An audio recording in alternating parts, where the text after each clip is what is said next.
When life becomes a trip, pack a bra, get a grip. So when the cup runneth over, the fam will get to sip. Yeah. What's up, you guys, and welcome back to my channel. As you can see, today I have a guest. This is Rachael. So today we're just gonna be having a quick chat with Rachael and yeah, just getting to know her. If you're new here, thank you for stopping by. Please do hit the subscribe button. I mean, it's free, guys. Just hit the subscribe button. I promise you're going to enjoy it here. So yeah, like I said, this is Rachael. Rachael is like my 3-in-1. She's my flatmate, she's my good friend, she's also my colleague from work. So yeah, she's she's literally everything. How are you doing, Rachael? I'm good, thanks. How are you? I'm alright. So we're just going to be chatting with Rachael about doing articles while she's married. Yes, she's a home missus. We want to see how is that going for her. Rachael is in a long distance relationship, long distance marriage actually. So we want to see how she's handling that, because second year of articles is not a joke. Yeah. So Rachael got married literally a few weeks into articles, into a training contract. Like, what made you make that decision?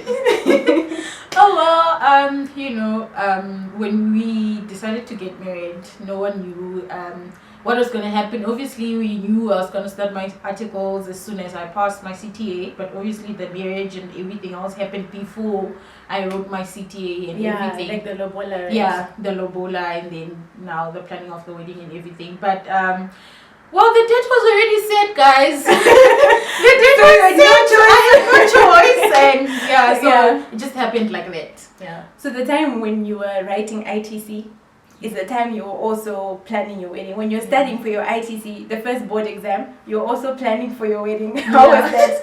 Oh, it was really difficult. Like, you were so excited, and okay, I was one of the calmest brides, so I wasn't stressing, but I was super excited. So it was very difficult to focus. I really was not studying. Like, really, I was just there thinking of, like, the wedding, the day, the details, and how it's gonna be and stuff. But yeah, it was very difficult. I don't wanna lie. And don't try it. Don't plan your wedding, your things during ITC. Don't do it. Don't do it. Okay, so like I mentioned earlier, she's in a long distance marriage. What made you decide to come to Namibia and leave your whole entire man, your newly wedded husband? No! Yeah, oh my goodness, guys. It really was not planned. It was not, we plan our lives to the last detail, but they just some unforeseen things that happen along the way. Initially, when I finished writing CTA and I passed, I started looking for a job in SA and everything, because he's in SA. But nothing was really coming through. So when then I got an offer this side, which was way much better than the only offer that I had in SA. We had to make a very difficult decision. It wasn't easy. It was really difficult, but it just happened like that, and I'm really grateful that he's very supportive, because I was literally about to ask how did he take it? Yeah, I'm really grateful. Like, you just paid lobola and now I have to leave you. For the next 3 years. Yeah, no, it wasn't easy. But he's actually the one who was encouraging me even to apply the site, because I think I sent through my things like on the very last day that they were closing off, because I was still hopeful that something would come up in SA, but he was like, we need to make another plan, and just in case. Yeah, just in case. And he's very supportive, Shame. He knew what I wanted. He knew what he was getting into. He knew exactly. He knew what he was getting into. He was trying to get married to an aspiring chartered accountant. I mean, hello. So he took it well, Shame. He took it well. He was very supportive. It's just like, no, we have to do what needs to be done. It's for our future together. It's for the best. So yeah. So we get that, being in a long distance marriage is hard. But let's just remove that fact. Let's say you're in South Africa. Yeah. Do you advise anyone to get married while they're doing their articles? Guys, I really think let me just start by saying maybe my coming to Namibia or the long distance was a blessing in disguise, I'd like to say.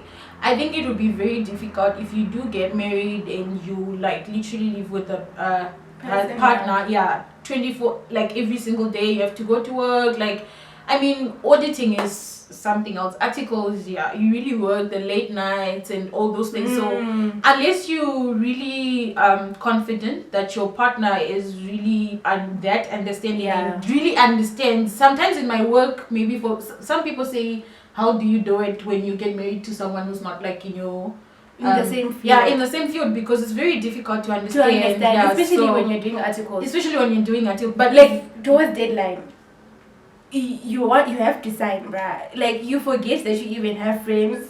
You were focusing on that only, and now we have APT, like a course that you do before you write the final board exam. It's impossible. It's very impossible. The deadlines, the work deadlines, the deadlines for the course itself. No, it's very difficult. So would I advise someone to get married while he's doing articles?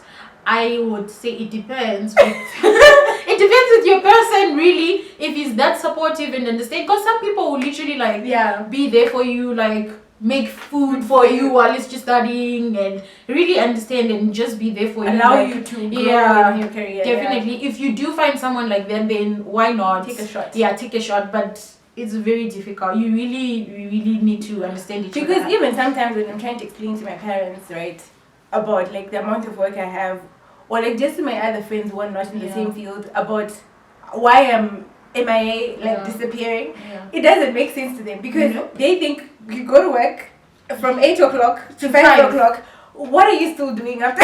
By the way, we start at 7:30 and we don't finish at 5. Like 7:30 to 5 is the working hours, but we don't work. You work after those hours, So it's very difficult, and it's like, you know how there was a joke saying like, it's always a busy season. Like, you know how they say there's a busy season, right? Throughout the year you're just busy. So when is it going to stop? Busy season all year round. There's always, as long as there's an audit, there's a deadline. So you can't say now December year ends or June year ends. There's still those clients that have funny year ends.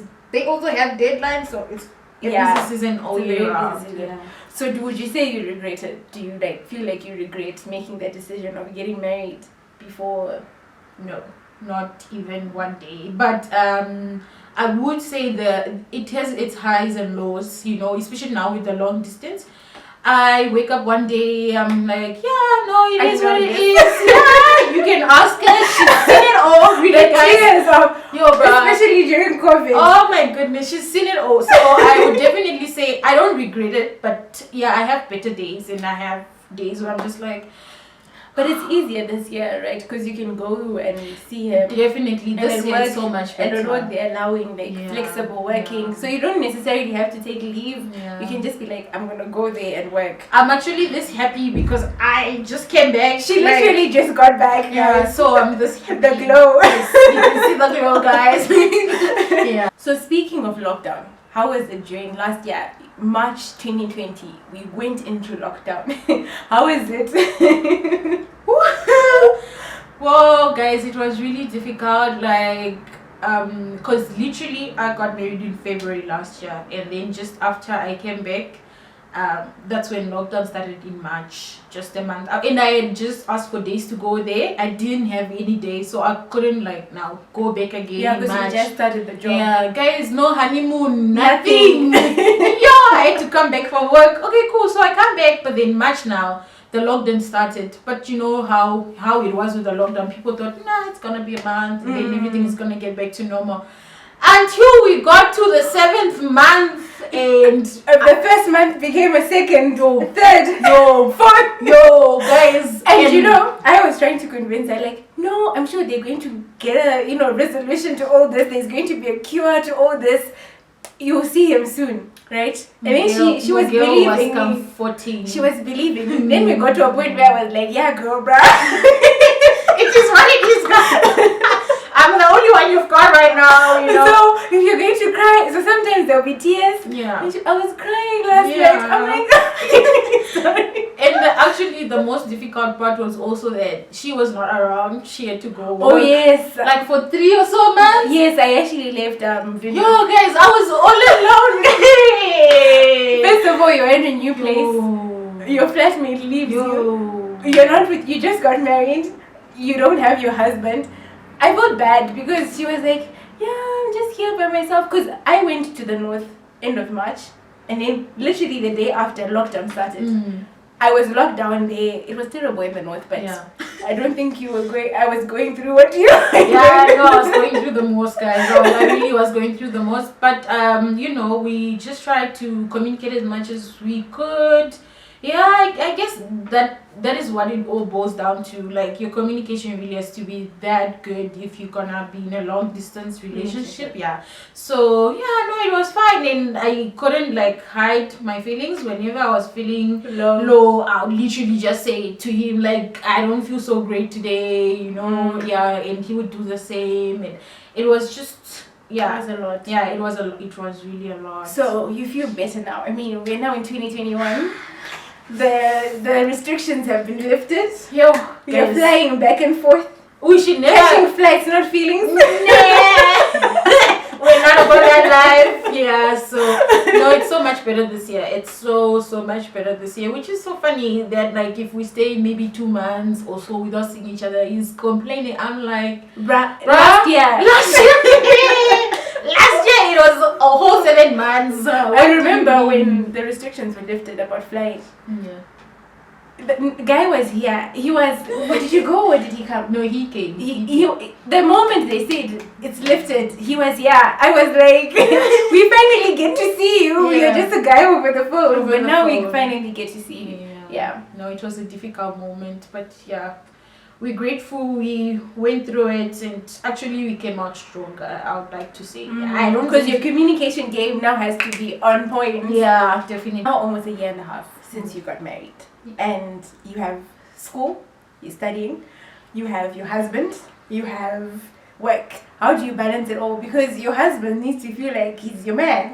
Yeah. And he's the number one priority. So how are you doing it? Well, I can't say I'm a pro. Like, it's still difficult. I still try to find a balance, even like the times that he's around. Just trying to find a balance. Yeah, up until now, I really haven't really gotten into the rhythm 100%. You're just Yeah, I'm just like figuring it out. Yeah, I'm still figuring out. I tried this. If it doesn't work, we try. At one point, I tried scheduling everything. I invite him on my calendar. Like, okay, it's time for a call. Okay, this time I'm gonna be making food so that like he knows what's really happening throughout the day. Like 7:30 to 5, he knows. Like, I'll just call him or just chat during lunchtime or whenever I can if it's something urgent. But I guess now he's used to it as well. So yeah, the calendar invites were really not working. So sometimes I plan that I'm gonna call him during a certain time. I do call him, and then now the call is It's longer. and he ends up like getting into the next program or the next thing that I wanted to do. So I was just like, you know what, let's try freelancing this time. But I just try to prioritize, make my to-do list, and then at the end of it all, I make sure that I do. Sorry. Okay. And then You make sure you do. yeah, I just make sure that I do like really make time to talk to him, and so that it doesn't feel somehow. Yeah, but he knows what's really happening, and so he really understands. Yeah. And then the work part. Guys, the work part has been difficult. How do I even balance my work? Like, literally, I feel like I don't have a social life. My social life is just Work. coming home to talk. Yeah, and then maybe once in 2 months or whatever, go out with friends, and yeah, just try, like, you just try at the end of the day. But work has really been difficult to balance, like second year, especially this year. Last year we were playing games. Now you have so much responsibility. You have so much responsibility, and you really have to have your head in the game, so it's really difficult. Yeah, but all we can do is just try and prioritize. I guess prioritizing is just what you have to do. You also prioritize your mental health. You also prioritize your social time. Like it's your responsibility. Work is your responsibility. Studies are your responsibility. My husband is my responsibility. But also, I need to be healthy. I need to have the right mindset. Exactly, the right mindset. So at the end of the day, it's just about you prioritizing and making sure that you try to do everything. Yeah, you So just be the superwoman. So me, I want to get married, in the near future. Yes, girl. Do you advise I do it now or I should just finish my articles? At this time in the game, don't do it. At this time in the game, no, girl, just finish and then you do it afterwards. Yeah, it's either you do it before, because I know some people who were married, even had kids, and then they started now doing the CTA and then got into the CA route articles. Isn't our partner, she got married while she was doing her ITC? Yeah, ITC or CTA even my manager, the one that left. Yeah, she started doing CTA because she used to tell me that like she would study while she has her child on her back. Agababura, like the way we do. Yeah, and then she would like when the child is crying at night and stuff, she would wake up, babura the child and still study, in all those things. So I guess it's all about how you start. So for me, since I started my articles already married though, it's now just trying to balance everything into the bigger picture. But now for you to start changing your and putting it in the mix. No. Because I think now you already also still trying, or you've already found your balance. I'm even struggling with my balance. Exactly. And I'm not married. So I don't have now adding something to the plate. Oh, I would onto the plate and all. I think I would actually die. Yeah, no, I would advise that if you've already started, then just finish and then get married. Yeah. Well, that is what I initially wanted to do. Once I qualify, then I get married. But God had other plans. He had other plans. So speaking of God, how much do you think he has helped with all this? Yo, he's the one who holds it all together, guys. If he wasn't there, I'd be dead. Like literally dead. He holds our marriage together. I don't think if it was not for faith, would still be in good terms. I mean, it's a whole 7 months without seeing each other, and we had just gotten married. It was really literally difficult. got married like 5 seconds ago, and and then boom. You're not seeing a person. The girl is not there for 7 months. Girl disappears. But it's all God. Even the work and school and trying to balance it all together. Like when I just feel like, I'm at my low point, I just tell God, I'm like, I don't know what's going to happen. I don't know what's going to happen, but make it right. Fix it. Fix it, Jesus. Fix it, Jesus. Yeah. Jesus, take the wheel. Yeah. So I think, guys, you've heard it from Rachael herself. Like, it's possible. You just have to prioritize, like she said. So, and meet the right person. Yeah. You need the right person who understands this whole struggle. Who's your biggest cheerleader. Yeah, that's very true. That's very true. So guys, if you really like this video, hit the like button and don't forget to subscribe and comment below if you're married and you're doing your job. How is it going? How have you been doing it? Is your partner understanding? If he's not, that's another story for another day. Yeah. But thank you guys so much for watching. Thank you, Rachael, for coming. Thank you for inviting me. I hope you will come back again. I don't know what we'll be talking about next time, but she will definitely be in the mix. Thank you guys for watching. I'll see you guys next time. Bye.